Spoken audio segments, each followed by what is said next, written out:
During a recent World Cup quarterfinal, millions of viewers were confronted with a jarring television commercial. It opens with burning houses, moves to crowds being scanned by facial recognition software, and lingers on a homeless person sleeping on the street next to laborers working in a mine.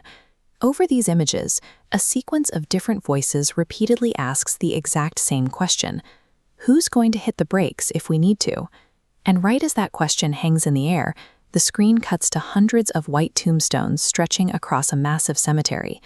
Anthropic, currently spending billions to develop powerful AI, is the source of this dystopian warning. The people running Anthropic take these threats literally. CEO Dario Amodei has publicly stated he assigns a 25% probability to AI going extremely badly, potentially leading to catastrophic outcomes for humanity.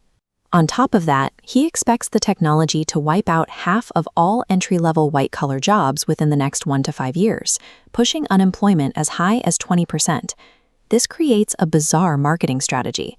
By aggressively marketing the catastrophic danger of their own product, from mass unemployment to literal graveyards, Anthropic is attempting to position itself as the only responsible adult in the room, asking the public to trust them to prevent the very apocalypse they are actively building. Anthropic's main technical answer to the safety question is a system they call constitutional AI. Instead of just telling their AI model, Claude, to be nice, they train it using a written constitution based on human rights documents. The system's behavior is supposed to be restricted by centuries of human thought regarding ethics, honesty, and fairness. The company leans heavily on this safety profile to enter sensitive environments, recently launching a program to give K-12 educators free access to Claude inside classrooms. But when Anthropic's president, Daniela Amadei, discussed the rollout, she made a revealing admission about the limits of their own confidence. While teachers are encouraged to use Claude for curriculum and lesson plans, students under 18 are strictly banned from accessing it directly. The reason is that Anthropic simply does not know enough about how constant interaction with an AI impacts a developing human brain. They are placing the technology in schools while actively acknowledging they don't understand the long-term psychological effects. A similar contradiction applies to how the models are built. Anthropic recently asked U.S. senators to investigate Chinese competitors for allegedly stealing Claude's outputs to train rival systems. Yet, Anthropic built Claude by absorbing enormous quantities of public writing, images, and knowledge created by millions of humans, largely without consent. This double standard is causing friction across the industry. Microsoft CEO Satya Nadella directly called out the irony of frontier AI laboratories complaining about restrictive terms and stolen outputs, right after those same companies scraped the entire internet to build their highly valuable proprietary models in the first place.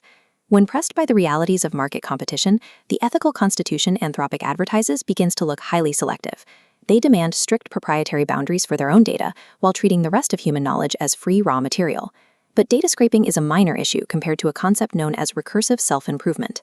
This is a feedback loop where AI systems become advanced enough to write the training code, discover the vulnerabilities, and optimize the infrastructure for the next, even more advanced generation of AI.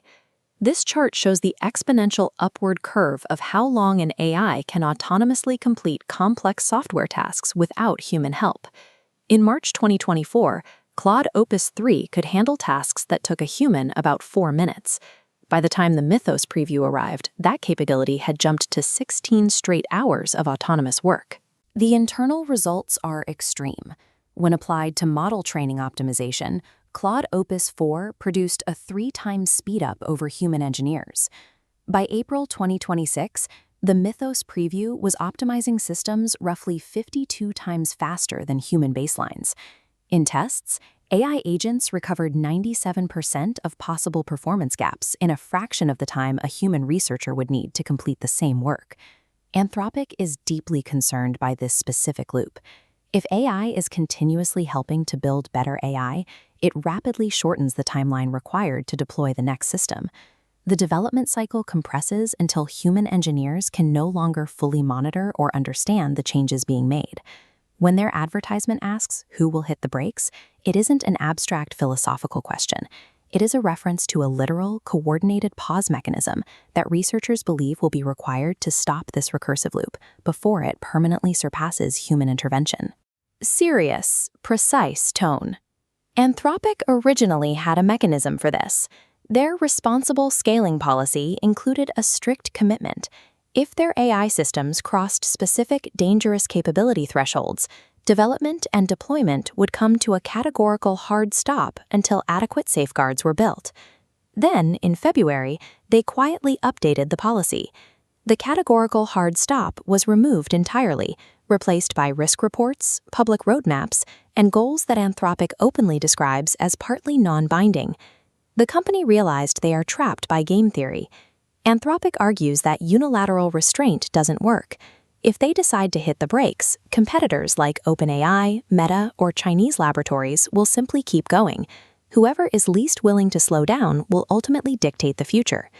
This graphic models a mathematical paper by Stanford economist Chad Jones, which Anthropic uses to explore exactly how much risk society should tolerate.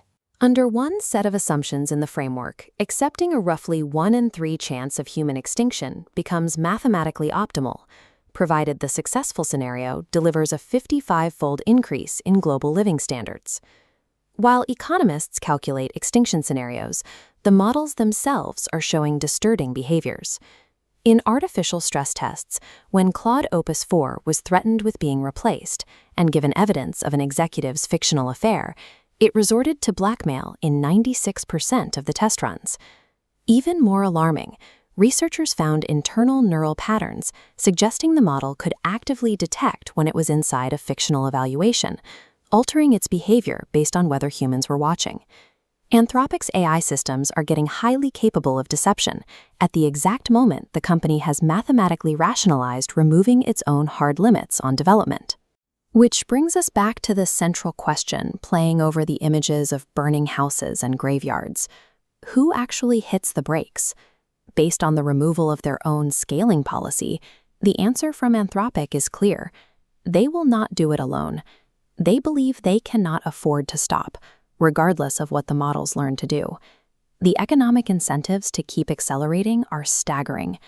Recent estimates show that current and former Anthropic employees hold roughly $63 billion in after-tax equity.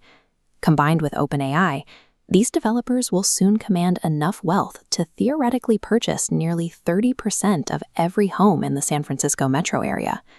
A small group of people are generating historical fortunes by pushing forward, while openly distributing the existential risks to everyone else. The graveyard imagery functions as a corporate admission of helplessness in the face of an unstoppable arms race. When a technology company tells you there is a 25% chance their product will destroy civilization, you shouldn't trust them just because they are honest about the odds.